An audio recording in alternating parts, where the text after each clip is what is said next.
நீங்களே ஒரு செக் பண்ணுங்களேன் உள்ளே போயிட்டு. எவ்வளவு நம்மளுடைய கர்வம் அடங்குது. தொடர்ந்து ஒரு 10 நிமிஷம் பல்லு வலி வரட்டும், இல்லை தலைவலி வரட்டும், வயிற்று வலி வரட்டும், தொடர்ந்து கொஞ்ச நேரம் பேசுவோமா? இருப்பா, கத்துன்னு கத்தனவங்க கூட அமைதியாக இருக்கல, கொஞ்ச நேரம் தலைவலிக்குது இல்லையா? ஒன்றும் இல்லை. இப்போ இந்த மாதிரி இவ்வளவு அரிதான தேகத்தை பெற்றனா இப்படி தமோ குணத்தில் இருக்கிறதுக்கா? ஒன்றுத்துக்கும் உதவாம வாழறதுக்கா வாழ்க்கை? இன்னொரு குணம் ஒன்று இருக்கு, ரஜோ. அது என்ன தெரியுங்களா? எப்போ துடிப்பாகவே இருப்பார். சம்பாதிக்கணும், படிக்கணும், ஓடணும் ஓடணும் ஓடணும் ஓடணும். ஏதாவது இங்கே சத்சங்கம், டைம் இல்லை. கொஞ்சம் எங்க வெளியே போனாங்க, டைம் இல்லை. எதுக்குமே டைம் இல்லை, ஓடிக்கிட்டே இருப்பாங்க, ஆக்ரோஷமாக செயல்படுவாங்க. இந்த நாட்டை பிடிக்கணும், அந்த நாட்டை பிடிக்கணும், இந்த வீடு வாங்கணும், அந்த கார் வாங்கணும். என் நோக்கமே எல்லாம் ஓடி முடிச்சு திரும்பி பார்த்தா டைமே இருக்காது. இது ரஜோ குணம்.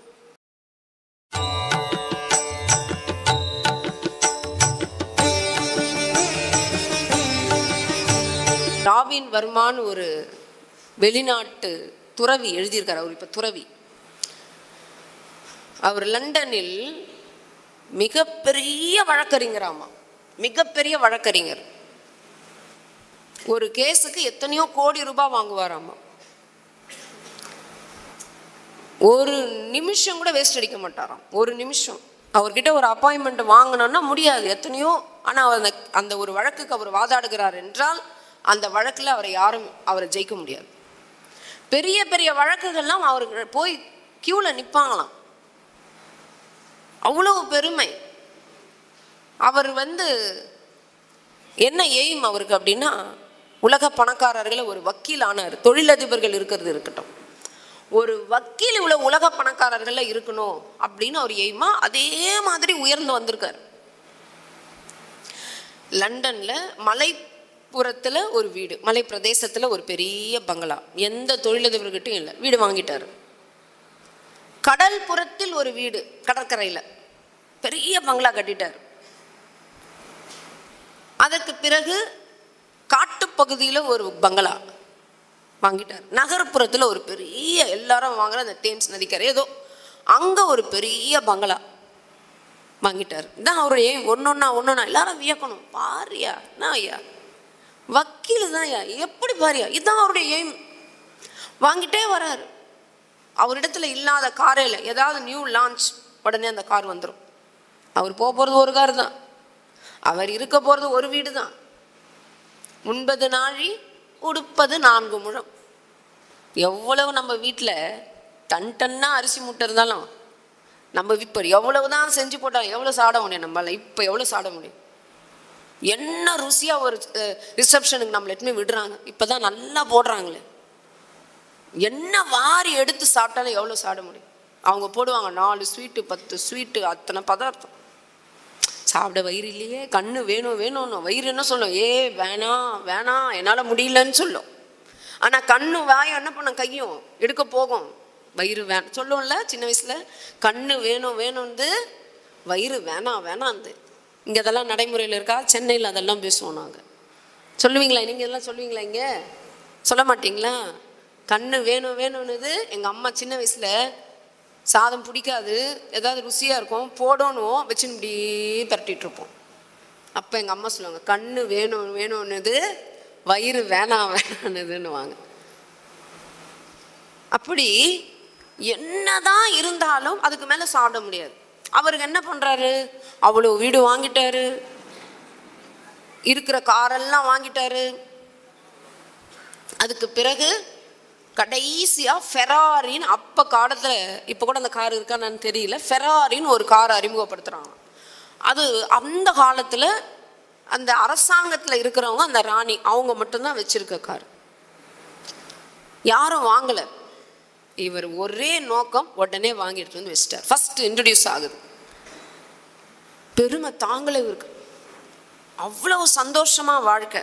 ஆனால் என்ன சொல்றாங்கன்னா, 35 வயது வாலிபர், ஆனால் பார்ப்பதுக்கு 60 வயது தோட்டத்தில் இருப்பார். ஏன்? டைம் இல்லை, சாப்பிட டைம் இல்லை, தூங்க டைம் இல்லை, டென்ஷன். அதற்கு பிறகு ஒரு நாள் கோர்ட்டில் வாதாடுறாரு. ஆக்ரோஷமாக வாதாடுறாரு. திடீர்னு மயக்கடிச்சு விழுறாரு. உடனடியாக ஹாஸ்பிட்டலுக்கு ஸ்ட்ரெச்சரை வச்சு தூக்கிட்டு போய் ஹாஸ்பிட்டலில் போட்டால் என்னவா இருக்கும்னு நினைக்கிறீங்க? கெஸ். ஹார்ட் அட்டாக் வந்துருச்சு. கோமாக்கு போயிட்டார். சிவியர் ஹார்ட் அட்டாக் வந்துருச்சு. எப்படியோ பெரிய பணக்காரர் இல்லையா, அதனால காப்பாற்றிருப்பாங்கன்னு நினைக்கிறீங்களா? கடவுள் காப்பாற்றிட்டார். கடவுள் காப்பாற்றினார். இன்னும் சில காரியங்கள், எவ்வளோ பெரிய காரியம் ஆற்ற போறார் பாருங்க அவர். காப்பாற்றி ஆகிவிட்டது. ஆனால் உங்களுக்கு தெரியுமா, உடல் நோயுற்று அந்த மயக்க நிலையில் இருக்கும் பொழுது உங்களுக்குள்ள ஆன்மா பேசும். அது தியானம் போல. விழிப்புற்ற ஆத்மாக்கள் பிழைத்து கொள்ளும். அப்போ அந்த உள்ள இருந்து அது கேட்குது, அவ்வளோதானா, லைஃப் முடிஞ்சிருச்சா? ஐசியூவில் இருக்காரு, லைஃப் முடிஞ்சிருச்சா? 4 பங்களா வாங்கினேனே, இல்லாத காரே இல்லையே என்கிட்ட, 35 வயசு தானே ஆயிருக்கு. ஒரு நிமிஷம் நான் உட்காந்து ஒழுங்காக சாப்பிட்டது இல்லையே, ஒழுங்காக தூங்கினது இல்லையே, அந்த 4 வீட்லேயே நான் கொஞ்ச நேரம் கூட இருந்தது இல்லையே, சந்தோஷமாக என் மனைவி மக்களோட நான் கழிச்சது இல்லையே, என் ஃப்ரெண்ட்ஸுங்கிட்ட பேசுனது இல்லையே, எங்கள் அம்மா அப்பா கூட நான் காலம் கழிச்சது கொஞ்ச நேரம் கூட இல்லையே, ஓடிட்டே இருந்தேனே, அதுதான் முடிஞ்சிருச்சு. இல்லை, டாக்டர்ஸ் பேசுறதெல்லாம் கேட்குது. இல்லை, காப்பாற்றுறது கஷ்டம், 1% தான் வாய்ப்பு இருக்கு. முடிஞ்சிருச்சு. இல்லை, இதுக்கு தான் என் வாழ்க்கையா? இவ்வளோதான் என் வாழ்க்கையா? இதுக்கா பிறந்த? இதுக்கா இத்தனை கார் வாங்கினேன்? இதுக்கா பேரும் புகழும் எடுக்கணும்னு நினச்சேன்? என்னடா வாழ்க்கை, என்ன வாழ்க்கைன்னு நினைக்கிறாரு. கடவுளையே அப்படின்னு ஒரு செகண்ட் நினச்சிட்டார். ஒரே ஒரு செகண்ட், ஒரே ஒரு முறை என்ன பண்ணிட்டாரு, கடவுளே இதுக்கு தான் என் வாழ்க்கையான்னு நினைச்சார். கடவுள் பார்த்தாரு, ஓகே, நீ வாங்கின அடி சாதாரண அடி இல்லை, ஆனால் உன்னுடைய ரஜோ அருமை, இதே உற்சாகத்தை, உத்வேகத்தை, ஆர்வத்தை நீ கடவுள் பக்கம் திருப்பினன்னு வச்சுக்கோ, உன்னை காப்பாத்துறேன் சொல்லி காப்பாத்திட்டார். கடவுள் காப்பாத்திட்டார். காப்பாற்றப்பட்டு வெளியே வருகிறார். புது மனிதராக ஐசியூலேருந்து வர்றார். வந்தவொடனே என்ன பண்ணார் தெரியுங்களா? பட்டினத்தடிகள் போலவே பண்ணார். முதல்ல ஃபெராரியை விற்றார். தேவையில்லை, சொத்து பத்து எல்லாத்தையும் விற்கிறார். இந்தா வச்சுக்கோங்க, யார் யார் எடுத்துக்கோங்க. ஏன்னா இதெல்லாம் தானே என் பேரில் இருந்தால் கூட அது இருக்கக்கூடாது. 4 பங்களாவா, இத்தனை காரா, எங்கே போனாருன்னு தெரியல. மனைவி மக்கள் குழந்தை யாருக்கும் தெரியல, ஃப்ரெண்ட்ஸுக்கு யாருக்கும் தெரியல. தேடல் தேடல் தேடல் தேடல். எதுக்கு நான் பிறந்தேன்? இப்படி நான் இந்த வினாடி நான் செத்திருந்தா அவ்வளோதான் இல்லை என் வாழ்க்கை. அப்போ என்னை கடவுள் காப்பாற்றிட்டார்ல. அப்போ நான் எந்த நோக்கத்துக்கு பிறந்தேன், இப்போ எதுக்காக காப்பாற்றப்பட்டிருக்கிறேன்? அப்போ என் பிறவி நோக்கம் என்ன? இவ்வளவு அரிதான இந்த தேகம் எடுத்து இப்படி ஓடி ஓடி ஓடி ஓடி ஓடி நொந்து போகிறதுக்கா? என்னடா வாழ்க்கைன்னு சிந்திச்சாரு சிந்திச்சாரு சிந்திச்சாரு சிந்திச்சாரு. எங்க எனக்கு விடை கிடைக்கும் என்று சிந்தித்தார். அவருக்கு வந்த விடை என்ன தெரியுமா? இந்தியாவிற்கு போ, பாரத தேசத்துக்கு போ, அங்குதான் உனக்கு இதற்கான தேடுதலுக்கான விடை கிடைக்கும். இது அவர் எழுதிய புத்தகம், த Monk who sold his Ferrari அப்படின்ற புத்தகம். அதில் எழுதியிருக்காரு இவ்வளவும். தமிழ்லையும் இருக்கு, பொக்கிஷத்தை விற்ற துறவி. உடனே பாரத தேசத்துக்கு வருகிறார். பல மகான்களை சந்திக்கிறார், பல மகான்களை சந்திக்கிறார், பல ஞானிகளை, துறவிகளை, குருமார்களை சந்திக்கிறார். அவர் தேடலுக்கு ஏற்ற குரு அமைகிறார். அவரை தன்னுடைய குகைக்கு, இமயமலைக்கு அழைத்து சென்று எல்லா யோக பயிற்சிகளையும் கற்றுக் கொடுத்து மிகப்பெரிய ஞானியாக 20 வருஷம் கழிச்சு வெளியே வராரு. 30 வயசு பையனா. போகும்போது 35 வயது, ஆனால் 60 வயசு தாத்தாவா போனாரு. குருவிடத்தில் இருந்து அனைத்து ஞான யோக பயிற்சிகளையும் கற்றுக்கொண்டு பெரிய ஒரு நிலையில் வருகிறார். அவர் எழுதிய புத்தகம் அவர் பல பேரை அந்த நாட்டில் ஞானிகளாக மாற்றினார். இது ரஜோகுணம். இப்படி ஓடிக்கிட்டே இருக்கு பார்த்தீங்களா? வாழ்க்கையே சம்பாதிக்கிறதுக்கு தான். Enjoy enjoy enjoy enjoy enjoy இருக்கு. அது என்ன என்ஜாய்? வாழ்க்கையில சந்தோஷமா இருக்கணும், அதுதான் நம்ம வாழ்க்கை. ஆனால் எது சந்தோஷம்னு தெரியாம இருக்கக்கூடாது. இப்ப இவர்கள் கட்டி இப்போ இத்தனை பேர் இங்கு வேலை செய்து கொண்டிருக்கிறார்களே, இவர்கள் அடைவதுதான் சந்தோஷம். இதில் யாருக்கும் இந்த இடத்துக்கும் சம்பந்தம் கிடையாது. ஒரு சுய எந்த ஒரு நலம் இல்லாமல் எல்லாரும் பொது நலனுக்காக இங்கே வேலை செஞ்சாங்க இல்லையா? இத்தனை பேரை வரவழைச்சு சொல்லி கொடுக்கணும், சொல்லணும், பேசணும், இவ்வளோ பேரை திரட்டணும்னா எத்தனை உழைப்பு இங்கே இருக்குது தெரியுங்களா? இரவுலாம் யாரும் தூங்கலை. வந்து இங்கே சேர் போட்டு இந்த ஒவ்வொன்றுத்தையும் டெக்கரேஷன் பண்ணி எல்லாம் கரெக்டாக இருக்கா, சாப்பாடு கரெக்டாக இருக்கா, ஹால் கரெக்டாக இருக்கா, மைக் சரியாக ஒர்க் பண்ணுதா, லைட்டு கரெக்டாக வச்சுருக்காங்களா, பந்தல் போட்டிருக்காங்களா, வெயிலாக இருக்க எவ்வளவு வேலைகள். ஒரு இடத்துலையும் பேனர் கரெக்டாக வச்சுருக்காங்களா, பேனர் ரெடி பண்ணுறது எப்படி, இன்விடேஷன் ரெடி பண்ணுறது எப்படி, இன்விடேஷன் எப்படி அனுப்புறது, இத்தனை குழந்தைங்களை எப்படி தயார் பண்ணுறது, எவ்வளவு சும்மா பேசுறது கொஞ்சம், எவ்வளவு வேலைகள். அப்போ அதில் அவர்களுக்குள்ள ஒரு மகிழ்ச்சி இருக்கும். அதுதான் மகிழ்ச்சி. உண்பதும் ஒரு மகிழ்ச்சி, நல்ல ஆடை உடுத்துக்கிறது ஒரு மகிழ்ச்சி. இப்போ பொங்கல் வரப்போது, புதுசாக எது மார்க்கெட்டில் லான்ச் ஆகிருக்கோ அந்த புடவையெல்லாம் எடுத்து கட்டிக்கிறது மகிழ்ச்சி தான். பொங்கலுக்கு ஒரு புது நகை வாங்கி போட்டுக்கிறது ஒரு மகிழ்ச்சி தான். சர்ப்ரைஸாக வாங்கினது மகிழ்ச்சி தான். பிள்ளை குட்டிங்களோட செலிப்ரேட் பண்ணுறது மகிழ்ச்சி தான். ஆனால் அதையெல்லாம் விட பெரும் மகிழ்ச்சி என்ன தெரியுமா? இறைவனோடு இருத்தல். கடவுளோட இருக்கிற, கடவுள் புகழை பேசிக்கிட்டு, கடவுள் புகழை பாடிக்கிட்டு, கடவுள் இருக்கிற இடம் தேடிக்கிட்டு, அதை விட மகிழ்ச்சி அது. இது போல அடியார்களோடு இருத்தல், அடுத்தவர்களுடைய பசியை தீர்த்தல். உங்களால் ஒருத்தர் பசி துன்பம் தீர்ந்தாரு, ஐயா என் பசியை எப்படி தீர்த்தார் தெரியுமா அப்படின்னு அவங்க சொல்ல வேண்டியது கூட இல்லை. அந்த பசி தீர்ந்து உங்கள் கண்ணை இப்படி பார்ப்பாங்க. அது மகிழ்ச்சியை விட வேற மகிழ்ச்சி இருக்கா?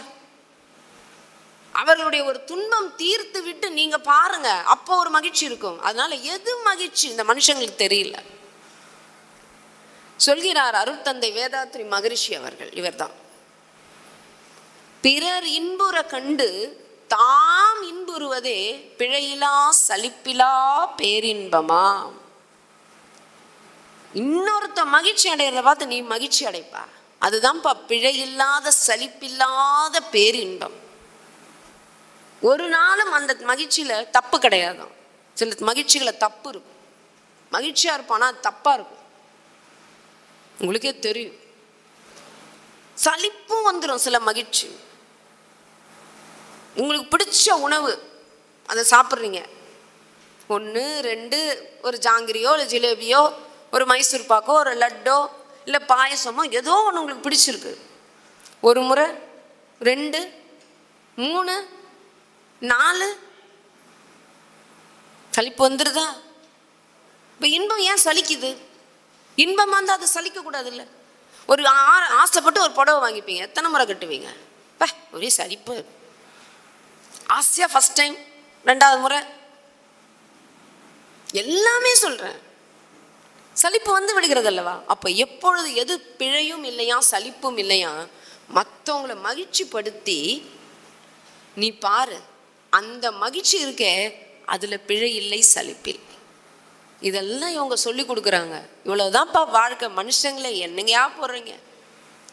ஒரு பாட்டில் வருமே, கண்ணதாசன் பாடுவார், ஓஹோ மனிதர்களே ஓடுவதெங்கே சொல்லுங்கள், உண்மையை வாங்கி பொய்மையை விற்று உருப்பட வாருங்கள். நீ பொய்யை வாங்கிட்டு உண்மையை வித்துட்டு இருக்கப்பா. கண்ணதாசன்லாம் சின்னதாக போட்ட பெருசாக சொல்லிடுவார் நமக்கு. உண்மையை வாங்கி பொய்மையை விற்று உருப்பட வாருங்கள் கூப்பிட்டார். அதுதான் இவரும் கூப்பிட்டார். இவங்க எல்லாரும் கூப்பிட்றாங்க, வள்ளல் பெருமானார் அழைக்கிறார். அப்போ இந்த சாத்வீக குணம் இருக்கு பாருங்க, ரஜோ தமோ. சாத்வீகம்னா என்ன அப்படின்னா, இப்படி அருளாளர்கள் இடத்தில் வந்து அமர்வது. அது சாதாரணம் கிடையாது. ஏன் அவங்கெல்லாம் வரலைன்னா, ஒன்று அம்மா எல்லாம் போய்கின்னு போ, இங்கே கொஞ்ச நேரம் இருந்தால் தூங்கலாம், ஏதாவது டிவியில் ப்ரோக்ராம் போடுவாங்க, இல்லைன்னா எங்கேயாவது உட்காந்து தலையாவது உருட்டலாம், செத்தும் போயிடலாம். அப்படியே வந்து ரஜோ டைம் இல்லைப்பா, எனக்கு அந்த வேலை இருக்குது, இந்த வேலை இருக்கும், அந்த வேலை இருக்குது, இந்த வேலை இருக்குது. சாத்வீகம் வந்து இங்கே உட்காந்துருக்கு. எவ்வளோ பாக்கியசாலி இல்லை? ஆனால் வந்தவர்கள் நீடிக்கணும், அதுதான் பெரிய விஷயம். ஆண்டவர் எல்லாருக்கும் இந்த பாக்கியம் கொடுக்க மாட்டார். கடவுள் வந்து ரொம்ப கருணை தான். ஆனால் அவருடைய பெருங்கருணை எங்கே தெரியுமா வெளிப்படும்? இந்த மாதிரி வருவதற்கு வாய்ப்புகள் கொடுப்பது. இந்த தேகம் அரிதான தேகம்னு கொடுக்கறது ரொம்ப அரிது. அவை சொல்லியிருக்காங்களா? யாருக்கெல்லாம் அந்த பாட்டு தெரியும்? ஒரு வரி சொன்னா கூட போதும். தமிழ்நாட்டில் இருந்துட்டு சொல்லுங்க, அரிது அரிது.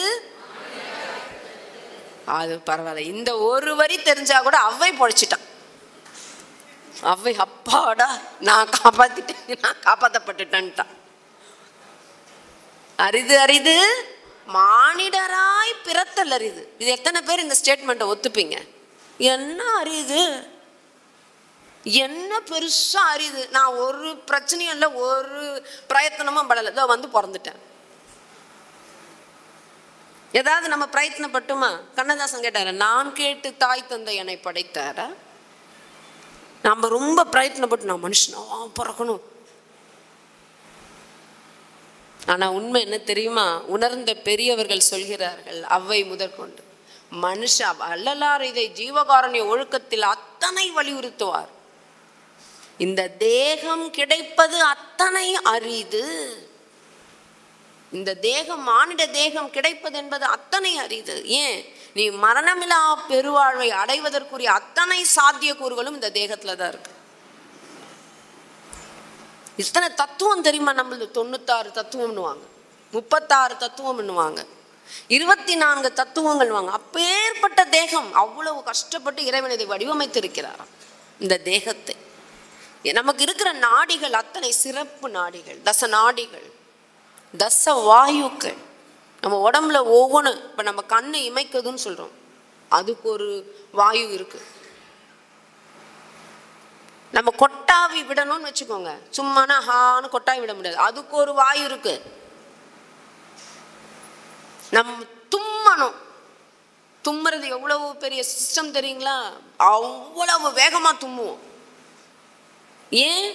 உடம்புல கசடுகள் போயிடக்கூடாது மூச்சு குழாயிலன்ட்டு தும்ம வைப்பார் ஆண்டவர். அந்த தும்முவதற்கு ஒரு வாயு செயல்படுகிறது, கண் இமைப்பதற்கு ஒரு வாயு செயல்படுகிறது, கொட்டாவி விடுவதற்கு ஒரு வாயு செயல்படுகிறது. நம்ம மூச்சு காற்றை மேலே இப்படி போய் இப்படி இழுத்து இப்படி மேலே விடுறோமே, அதுக்கு ஒரு வாயு செயல்படுகிறது. நம்ம உடம்புல இருக்கிற எல்லா உறுப்புகளும் எல்லாத்துக்கும் ரத்த ஓட்டம், வெப்ப ஓட்டம், காற்றோட்டம் எல்லாம் உடம்புலையும் ஓடிட்டு இருக்குல்ல, அதுக்கு ஒரு வாயு செயல்படுகிறது. உடம்புல கழிவுகள் வெளியேறணும், வாயு செயல்படுகிறது. மலம், ஜலம், வாயு, அபான வாயு, அதற்கு ஒரு வாயு செயல்படுகிறது. குழந்தை பிறக்க வேண்டும் என்றால் வாயு அங்கு செயல்படவில்லை என்றால் தாய்க்கு குழந்தை பிறக்காது, தெரியுங்களா? அந்த குழந்தை அந்த வாயு பிடிச்சு தள்ளும், கேஸ் பிடித்து தள்ளி தான் தாயினுடைய கருவிலிருந்து அந்த குழந்தை வந்து பிறக்கணும். அந்த வாயு செயல்படவில்லை என்றால் குழந்தை இயற்கை பிரசவம் நடக்காது. ஏன்? பிரசவமே நடக்காது. அவ்வளவு சிஸ்டம்ங்க நம்ம உடம்பு, நமக்கு என்ன தெரியும்?